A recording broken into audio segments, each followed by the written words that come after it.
everybody. Today I'm going to teach you a calf exercise. It's a calf opener that will actually open up your foot. And it's something that I pulled out of doing Thai massage to people. I realized what could I do for myself, and then when I did it I realized how powerful it was on the foot. Okay, so I want you to notice first that the legs are tent shaped. They are not heels underneath the knees. We need to keep the quadriceps as relaxed as possible. If you still have tension in your quadriceps while doing this, I suggest that you stretch them, or better yet, body roll them out before you do this work.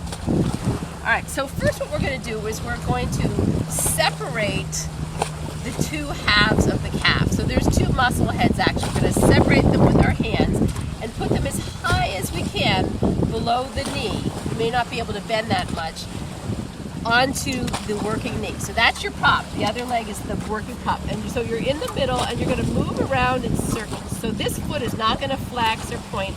It's just going to be relaxed. And you're going to move around in circles and you're going to lie flat. Okay? Then you're going to slide your knee a little closer to you and move around in circles. If for some reason it's really, really tight, you might just stay in a point and hang out there. Okay? That will work to release the area, and then you can start moving around in a circle again. It's not like you have to go in a circle one way and the other. Just go instinctively. Draw the knee closer again. So I'm going to go a little fast. Most of my students decide that they want to do this nice and slow because they're shocked. How much tension is it? Slide your knee forward a little bit more. This work is really important for people with plantar fasciitis. Keep sliding it forward and moving your knee closer. And you're going to do it until you come all the way down to the base of the calf. You'll feel when you get into the Achilles tendon because it'll feel ropier. And then you're going to push the other direction. So in reflexology, when you work in an area in 2 different directions, 3 different directions, 4 different directions, you're getting a little bit more of an opening. You don't know what angle is going to be tight. So you need to do it in all directions. Alright, so we're sliding forward a little bit more until you come to the back of the knee. And then for fun, you can take your legs straight. You probably can't see my feet right now. And just feel the difference left to right before you do the other side. So you're going to open the calf, separating the 2 sides of the calf. Place it as high as you can underneath this knee. And you're going to go around in circles. Remember, don't flex, don't point the foot. The foot stays relaxed, because if you flex it, you're going to be tightening, you're going to be stretching it, and we want to relax the leg while we're working into the tension.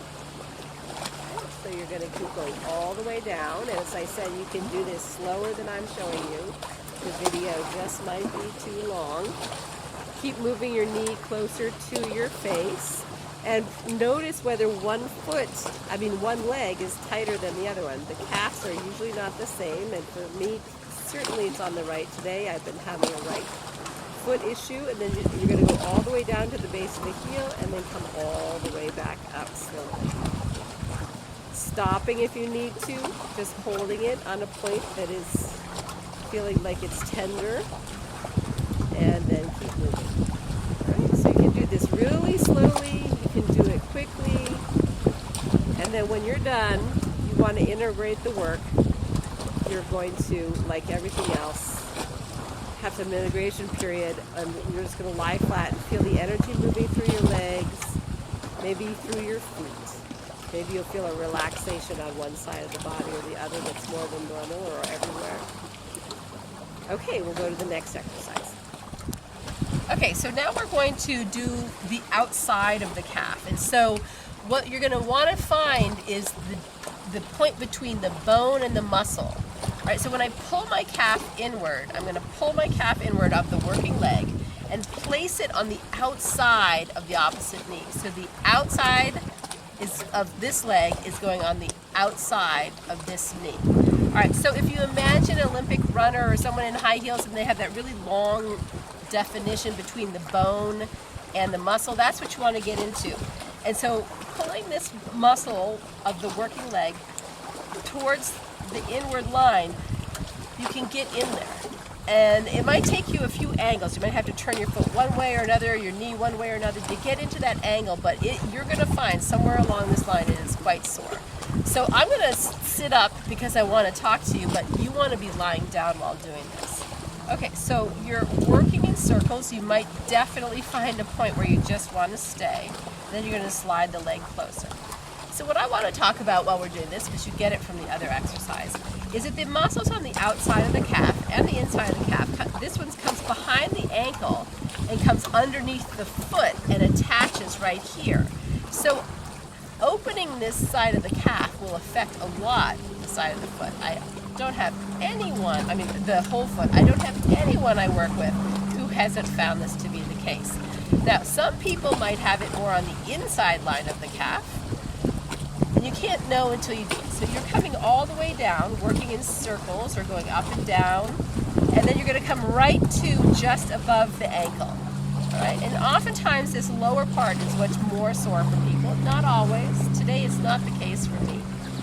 Then you're going to come back up. And so I'm doing it faster than I would imagine you might want to do it based on all my years of teaching this to my students. All right? And then when you get all the way back to the top, you're going to do the same thing. You're going to take your legs out straight. Now you might want to move one ankle on that working foot around in circles, so move it around in circles and feel what it feels like and compare it to the other one, which might feel stiffer, which would make sense because those muscles run around the side of the ankle. Okay, now we're going to do it to the other side. Pull the opposite side, calf inward towards the inside line, placing it on the outside of the opposite knee, and you're trying to go in that groove between the muscle and the bone. As I said, you might have to draw your knee inward or outward, change the angle a little bit. I exaggerated how much you'd move it there. And keep running it along the side of the bone, between the muscle and the bone, freeing the attachment to the muscle at the bone. As we go all the way down to just above the ankle. Right. And this is a demonstration. You might want to do it longer. And the more often you do this, the easier it is for your muscles to release. And as I said, a lot of people get benefit out of this, but plantar fasciitis, this is one of the first things I give them. In fact, it is the first thing I give them. Okay, coming all the way back up. Feel it moving your ankles in circles. So the right side is my issue. I should have spent longer on it. This is a demonstration for you. And so I might ask you to get up and walk around between these exercises if you want to. However, that might be. Okay, so now we're going to do the inside line. Now I'm going to say before we do this, most people cannot do it. I do not teach it. You might be able to do it with your hand or an elbow or the edge of a couch. In fact, you might be able to do any of this with the edge of the couch if you just can't do it on your own. But this is going to be pulling the calf inward and placing the inside line between the bone and the calf on the inside of the opposite knee. And you're going to lie down. I'm not. This is quite tension making in here. So it doesn't work that well. In fact, for me right now, I definitely have to lie down. It's too much tension on my leg. Okay, so you're just going to go around in circles again. Around in circles all the way down to the bottom of the ankle, and then come all the way back up. And I'm going to just do this fast because I have a neighbor who seems like they're about to make a lot of noise on both sides. So this is just a demonstration, coming all the way down to the ankle and then coming back up. Okay? Another way you might do this is your elbow.